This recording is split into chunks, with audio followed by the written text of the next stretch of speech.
भगवान शिव ने धरती लोक की 12 जगहों पर खुद अपने भक्तों को दर्शन दिए और वही 12 जगह आज भगवान शिव के 12 ज्योतिर्लिंगों के नाम से जानी जाती हैं। आज के इस एपिसोड में हम आपको भगवान शिव के ज्योतिर्लिंगों के बारे में वो कथाएं बताने जा रहे हैं जिसके बारे में अधिकतर जनमानस नहीं जानते, जबकि इसका वर्णन शिव पुराण में बड़े ही विस्तार से किया गया है।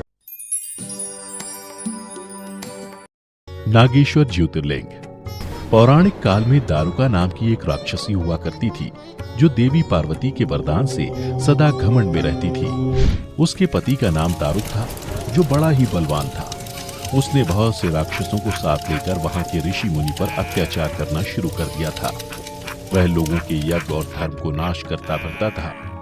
पश्चिम समुद्र के तट पर उसका एक वन था जो संपूर्ण समृद्धियों से भरा रहता था।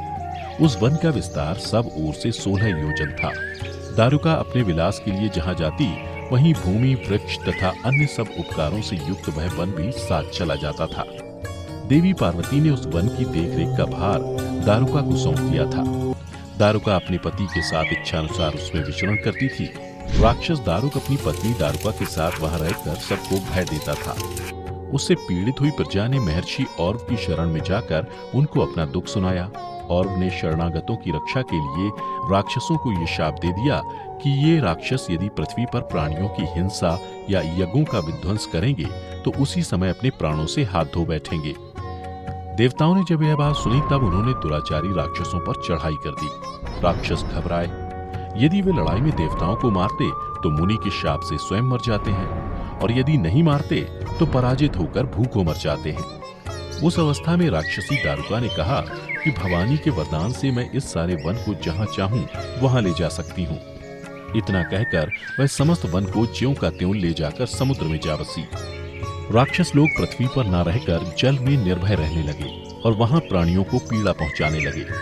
कुछ समय बाद एक दिन बहुत सी नावें उधर आईं जो मनुष्यों से भरी थी। मनुष्यों को देखकर राक्षसों ने उनमें बैठे सब लोगों को पकड़ लिया और बेड़ियों से बांधकर कारागार में डाल दिया।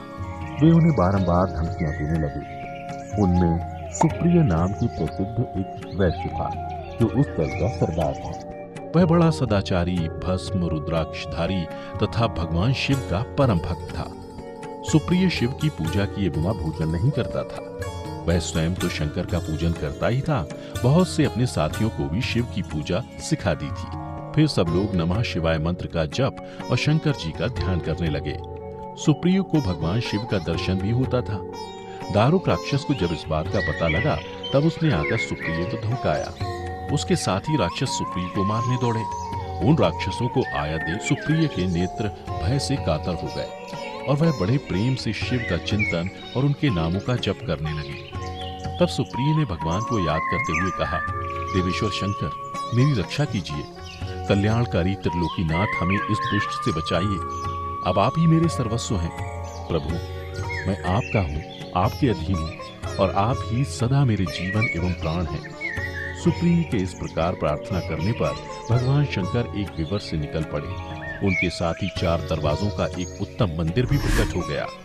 उसके मध्य भाग में अद्भुत ज्योतिर्मय शिवलिंग प्रकाशित हो रहा था। उसके साथ शिव परिवार के सब लोग विद्यमान थे।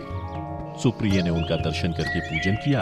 पूजित होने पर भगवान शंभू ने प्रसन्न हो स्वयं पाशुपतास्त्र लेकर प्रधान राक्षसों, उनके सारे उपकरणों तथा सेवकों को भी तत्काल ही नष्ट कर दिया और उस दुष्टांतता से शंकर ने अपने भक्त सुप्रिय की रक्षा की।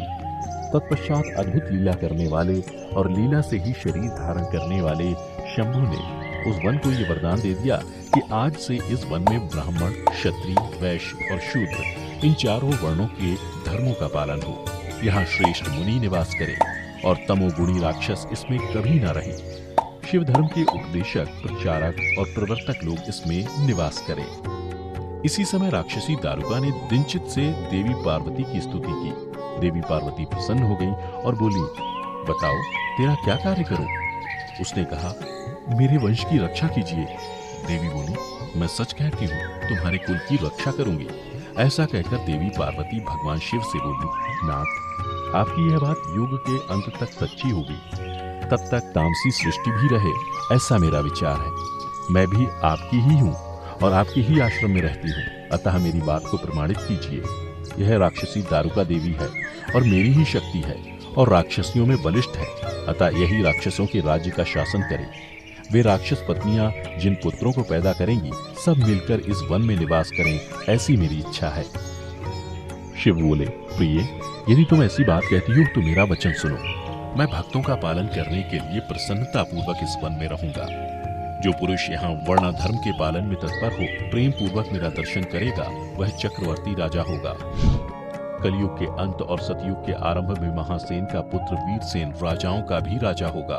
वह मेरा भक्त और अत्यंत पराक्रमी होगा और यहाँ आकर मेरा दर्शन करेगा। दर्शन करते ही वह चक्रवर्ती सम्राट हो जाएगा।